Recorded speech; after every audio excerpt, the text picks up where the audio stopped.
Alors, les escaliers droits. Nous allons voir dans un premier temps les différents types d'escaliers.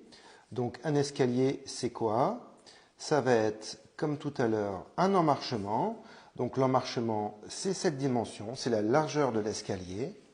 Et on aura donc des girons consécutifs. Là ici, c'est un escalier droit qui est simple. Là ici, on peut avoir un escalier droit avec un palier intermédiaire. Et là, avec le sens de montée, toujours là avec une flèche au niveau de l'axe, au niveau de la ligne de foulée. Donc là, on a comme autre type d'escalier les escaliers en L. Voilà, donc là c'est un quart tournant. Donc là, on a nos marches.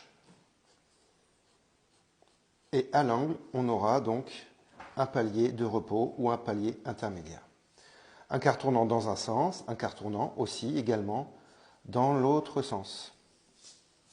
Même chose.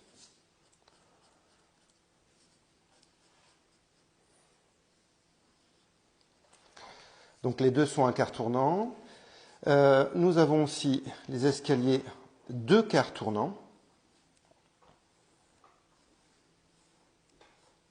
Donc la même chose. On a les girons. Et là, on va avoir un palier intermédiaire de repos entre les deux volets. Donc une volée, c'est quoi? C'est un ensemble consécutif de marches, de contre-marches et de paillasses. Donc là, ici, un escalier deux quarts tournants.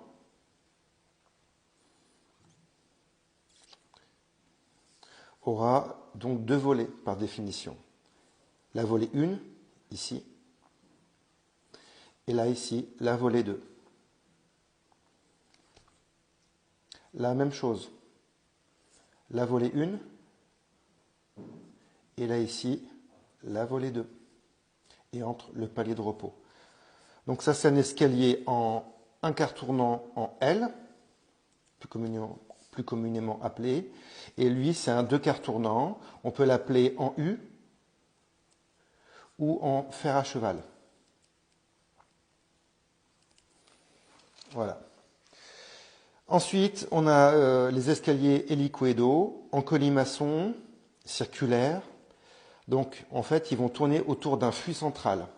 Donc, en fonction de la forme de la trémie, donc une trémie, je le rappelle, c'est une réservation qui est laissée dans une dalle supérieure, et ben, on va avoir l'escalier qui aura la forme, là, si la trémie est carrée. Donc là, on aura un escalier qui aura ce genre de marches qui vont tourner autour d'un fût. Donc là, ici, le fût, je l'ai fait carré. Et le sens de montée. Voilà, ça c'est un escalier en hélicoïdal, en colimaçon. Le même, mais rond. Bon, excusez-moi pour le rond, il n'est pas top. Donc là, on a un fût central. Et la même chose, on aura des marches qui vont tourner autour du pilier. Voilà les différents types d'escaliers. Hélicoïdaux. Deux quarts tournants, un quart tournant, et eux, ce sont les droits simples.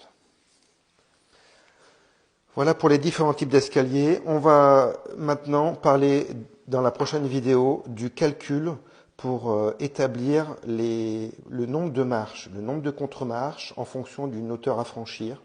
Donc comment on dimensionne tout ça. Voilà.